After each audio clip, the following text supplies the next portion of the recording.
бірінші рет үш соқдан кейін сабаққа үйренбеген халық қазақ енді мемлекет болып жатқан кезде осындай ішімізден өзіміз іріп шіріп ыдырасақ, шетімізден ақырын осы шоқпармен ақ соғып алады.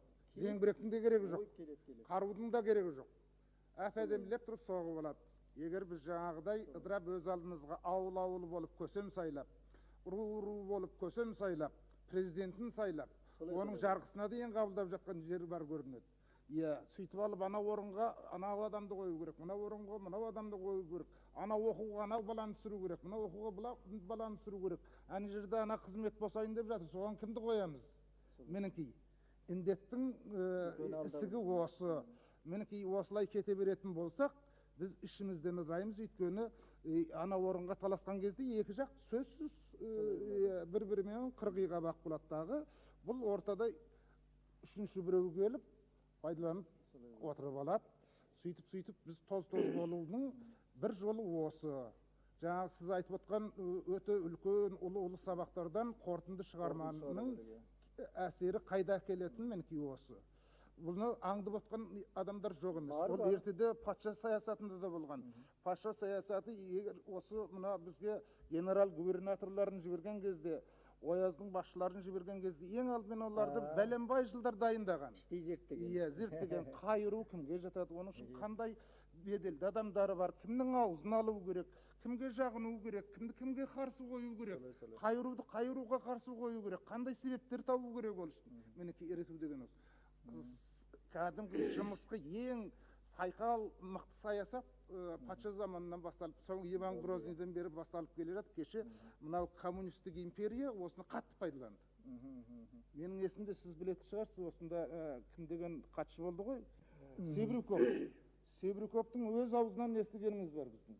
Мына Алакөл дейтін, жоқ, Алакөл емес, мына Талдықорғандағы ана Тастескен деген бір жаңадан аудан ашылды ма, не болды? Содан бұрынырақ. Соған бір жігітті шақырып алып, басқа бір облыстан шақырып алып жіберіп жатқан көрінеді. Сонда бірінші қойған сұрағы: сен онда кімдер тұратынын білесің бе? Мен білемін, қазақтар, көпшілік қазақ. Жоқ, қандай қазақтар тұрады оның ішінде? Қандай ру тұрады? Сен соны біліп ал. Онда мыналар тұрады, ана Найман тұрады, мына Найман тұрады, ана жерде Жалайыр тұрады, мына жерде мынау тұрады, мынау тұрады. Білдіңіз бе? Қазақтың өзінің ұру шежіресіне сол отырып алып Себрюков көзін ашып, сауатын ашып жатыр жаңағы жерде. Бүкіл саясат сол. Бір-біріне қарсы қою, бір-біріменен соғыстырып, жаңағы бір-бірімен айтыстырып қою, соның арқасын тырп еткізбей жаңағы өзінің өктемдігін жүргізіп отыру. Ал енді осы қазір біз мына қалыппен кете берсек, сөз жоқ жалпағымыздан түсіреді. Жаңағы мен айтқан мысалдарда бір нәрсені және астын сызбай айтуға болады. Моңғолдар шабуыл жасамастан бұрын барлау жіберген, керуендері келген, барлап біліп алған бұлардың. Дешті Қыпшақ мемлекеті ол кезде конфедерация болған, бір-біріне бағынбайтын, әрқалай өзінше құдай болған. Соны біліп алғаннан кейін барып шабуылды бастаған. Әбден бұлардың бірікпейтінін білгеннен кейін.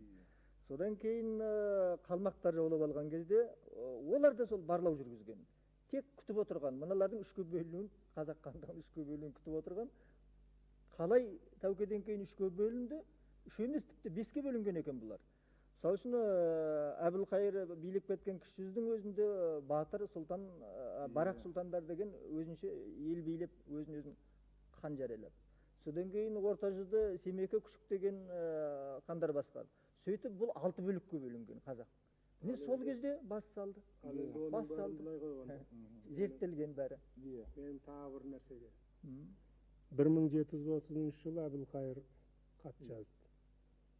Россияға қосылайық деп, кіші жүздің атынан. Ал енді сол жылы Ұлытауда, Арғанатыда мына қалған қазақ бірігіп, қалмақтарға, жоңғарларға қарсы тұрамыз деген шешім қабылдап, оның аяғында жаңағы Аңырақайдағы соғыстан бірінші рет жеңіске жетті мысалы. Осының өзі-ақ көрсетіп тұр ғой. Ғажайып мысал. Халықтың тағдыры бір жағы ана жаққа қосыламын деп жатыр. Екінші жағы тәуелсіздік үшін күресеміз, аяғына дейін жеткіземіз осы соғысты деген. Ол жоңғарлармен біз 150 жылдай соғыстық. Соның аяғына жеткізу үшін бір жағы жиналып жатса, екінші жағы ана жаққа хат жазып жатыр. Ал енді осыған менің ойымша қарапайым халықтың ешқандай жазығы жоқ. Осыны бөліп жарып, үйтіп сен анаусың, сен мынаусың деп жаңағы бір-біріне жаңағы өзара қарапайым ауылдағы жатқан қазақ жазығы жоқ. Мынау атқа мінерлер. Оның ең бастысын жаңа сіз жақсы айтып кеттіңіз. Ақсақ пенен Тоқтамыстың екеуінің жаңағы бірін-бірі көре алмай, бірін-бірі жаңағы біріне бір билігін өткізгісі келіп, билікке таласып. Иә, соның кесірінен мына Қазақстанға бүкіл Орта Азияға қақпаны ашып тастағанын олар сезген де жоқ, ойлаған да жоқ. Сол Тоқтамыстың құлауы арқылы Қазақстанға Ресейден жол ашылды. Иә, Ақсақ Темірдің құлауы арқылы мына жақтағы біздің анау Қытай күшейді, тіптен Европаның өзі күшейді. Европаның жартысын алып тұрған Баязетті шақты ғой Ақсағыңыз. Иә, содан бері жан-жағымыздан қақпаның барлығын ашып тастаған солар болды ғой. Ең күштілер. Ал енді сол кішкентай Ақсақ пенен кішкентай Тоқтамыстар ауылда жүр. Екі адам. Иә. Әлі күнге дейін жүр солар. Кішкентай Ақсақ Темір менен кішкентай Тоқтамыстар. Мінекей осылар бір-бірімен шақшық болады дағы, елдің берекесін солар алады. Өлетін де солар. Ауылдың өзінің қазақтың қарапайым халқының жазығы жоқ бұл жерде. Сорлайтын халық болады шераға.